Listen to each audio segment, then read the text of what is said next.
Hello बच्चों। तो हम लोगों ने यूनिट एंड मेजरमेंट पढ़ लिया। उसके बाद जो फिज़िकल क्वांटिटीज़ होती हैं, फंडामेंटल क्वांटिटीज़ होती हैं, और हम मेज़रमेंट कैसे करते हैं ये पढ़ लिया है। तो बेसिकली अब जो बात आती है वो यूनिट्स पे आती है। तो जब हम किसी भी फिज़िकल क्वांटिटी को कैलकुलेट करते हैं और उसको कहीं भी रिप्रेजेंट करते हैं, तो उसको पहचानने के लिए मतलब उस फिजिकल क्वांटिटी में कौन कौन से फंडामेंटल क्वांटिटीज आ रहे हैं। जैसे मान लीजिए कोई फिजिकल क्वांटिटी है, ठीक है। तो फिजिकल क्वांटिटी में कौन कौन सी फंडामेंटल क्वांटिटीज है, फंडामेंटल क्वांटिटीज कौन कौन सी हैं। जैसे हमारा क्या होता है, मास होता है, लेंथ होता है और टाइम होता है। जनरली ये तीन फंडामेंटल क्वांटिटीज ज़्यादातर यूज होती हैं। तो किसी भी फिजिकल क्वांटिटी में मास का जो नेचर है वो कितनी बार है, लेंथ कितनी बार है और टाइम कितनी बार है, ये देखने का और ये रिप्रेजेंट करने का जो तरीका है वही कहलाता है डायमेंशनल एनालिसिस। डायमेंशनल एनालिसिस में हमको ये पढ़ना है कि किसी भी फिजिकल क्वांटिटी में कोई भी फंडामेंटल क्वांटिटी कितनी बार आया है, तो उसको हम उसके डिग्री के हिसाब से देखते हैं और डिग्री के रूप में रिप्रेजेंट भी करते हैं। तो सबसे पहले जो फंडामेंटल क्वांटिटीज होती है उनका जो शॉर्टकट बना हुआ है वो हम देखेंगे। तो इसका डायमेंशनल फॉर्मूला होता है एम, मतलब सबका अपना अपना डायमेंशनल फॉर्मूला होता है, ठीक है। तो मास को हम एम से डिनोट करते हैं, लेंथ को एल से डिनोट करते हैं और टाइम को टी से डिनोट करते हैं। और ये सभी के सभी स्क्वायर ब्रैकेट में होने चाहिए। ये जो बिग वाला ब्रैकेट होता है उसके अंदर होना चाहिए, किसी और ब्रैकेट को हम लगाएंगे नहीं, ठीक है। तो फंडामेंटल क्वांटिटीज में जो तीन फंडामेंटल क्वांटिटीज हैं बेसिक वाली, उनका जो सिंबल है, उनका जो रिप्रेजेंटेशन है वो इस तरीके से किया जाता है, मास को एम से, लेंथ को एल से और टाइम को टी से। उसके बाद हमको जब कोई फिजिकल क्वांटिटी दी जाती है तो हम यहाँ पे ये देखते हैं कि मास वहां पे कितनी बार आया है। कहीं कहीं ऐसा होता है मीटर 2 बार आता है, मीटर पर सेकंड स्क्वायर जैसे होता है तो सेकंड 2 बार आ गया। कहीं कहीं मास 2 बार आएगा, कहीं टाइम 2 बार आएगा, कहीं लेंथ 2 बार आएगी या 3 बार आएगी। तो ऐसे फिजिकल क्वांटिटीज को रिप्रेजेंट करने के लिए डायमेंशनल एनालिसिस का यूज किया जाता है, ठीक है। और जब हम उसको लिख लेंगे तो वो डायमेंशनल फॉर्मूला बन जाएगा। तो ये जो स्क्वायर ब्रैकेट के अंदर लिखा जाता है वो डायमेंशनल फॉर्मूला होता है। तो इसको लिखने का एक सिंपल सा तरीका होता है। सबसे पहले हम उस फिजिकल क्वांटिटी का, इसका स्टेप होता है, फिजिकल क्वांटिटी जो भी होगी उसका हम फॉर्मूला लिखेंगे, ठीक है, फॉर्मूला। उसके बाद उस फॉर्मूले के बाद हम उसका यूनिट लिखेंगे और यूनिट के बाद हम डायमेंशनल फॉर्मूला लिख देंगे। तो ये स्टेप जब फॉलो करेंगे तो हमें डायमेंशनल एनालिसिस करके उसका डायमेंशनल फॉर्मूला मिल जाएगा। तो सबसे पहले जो सबसे बेसिक होता है वो होता है एरिया। एरिया का हमें मान लीजिए कह रहा है कि डायमेंशनल फॉर्मूला निकाल के बताइए।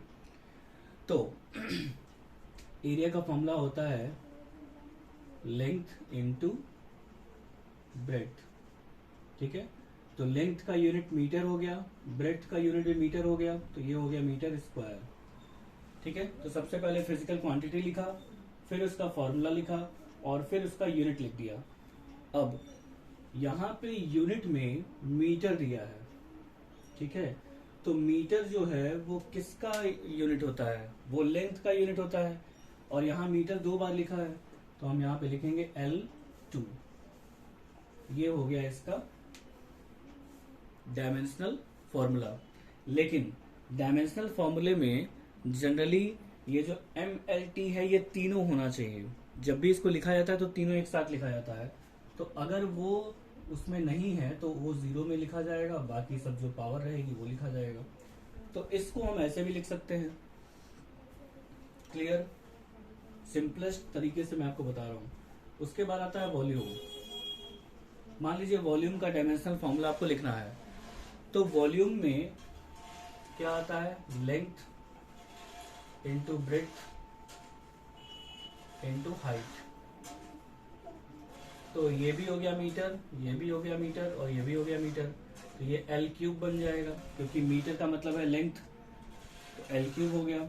तो इसको लिख सकते हैं ऐसे, या फिर M0 L3 और T0, ये इसका डायमेंशनल फॉर्मूला बन गया। तो डायमेंशनल फॉर्मूले में हमको बस फॉर्मूला लर्न करना है और उसकी यूनिट पता होनी चाहिए। वैसे फॉर्मूला पता होगा तो हम उसका यूनिट तो निकाल ही सकते हैं और फिर उसको स्क्वायर ब्रैकेट के फॉर्म में फंडामेंटल क्वांटिटीज के हिसाब से पुट कर दिया जाएगा। ठीक है, तो ये होती है डायमेंशनल एनालिसिस। तो कुछ का मैं यहाँ पे करके दिखा रहा हूँ, क्योंकि अभी तो मैंने 2 एग्जाम्पल बताया है। आप लोग को प्रैक्टिस के लिए कम से कम 50 करना चाहिए। 50 जो है आप लोग जब तक नहीं कर लोगे तब तक समझ में नहीं आएगा। फिर आता है डेंसिटी। डेंसिटी का फॉर्मूला होता है मास अपॉन में वॉल्यूम।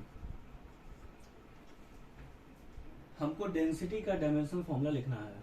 तो मास जो है, मतलब मास का जो सिंबल होता है वो होता है m, और वॉल्यूम का अभी हमने देखा L की पावर में 3 होता है। ये नीचे है, ऊपर जाएगा तो क्या हो जाएगा, m L पे पावर -3 और t तो है ही नहीं यहाँ पे, तो 0 हो जाएगा। ठीक है, अब यहाँ पे जब यहाँ पे 1 है तो यहाँ पे 1 लिखेंगे पावर में, कुछ नहीं ऐसा छोड़ते नहीं है, या तो 1 लिखिए या तो 0 लिखिए। तो अगर वो नहीं है तो 0 लिखेंगे, अगर एक बार है तो 1 लिखेंगे, 2 बार है तो 2 लिखेंगे। इस तरीके से हम लिखते हैं उसको। ठीक है, फिर आता है वेलोसिटी। तो वेलोसिटी जो होती है वो होती है डिस्प्लेसमेंट अपॉन में टाइम। तो डिस्प्लेसमेंट जो है वो लेंथ होती है, तो लेंथ का L हो जाएगा, और टाइम का T होता है तो ये T हो जाएगा। ये बनेगा M0 L1 T-1।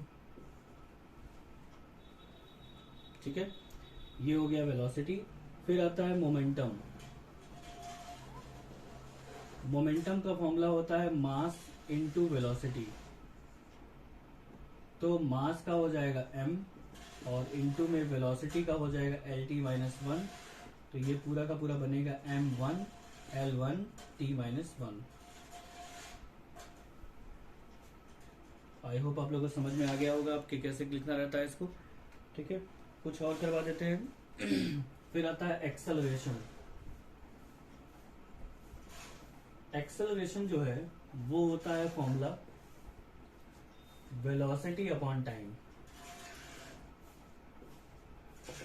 तो वेलोसिटी हमारा, वेलोसिटी का हम देखे निकाल चुके हैं, LT-1 था और टाइम नीचे T हो जाएगा।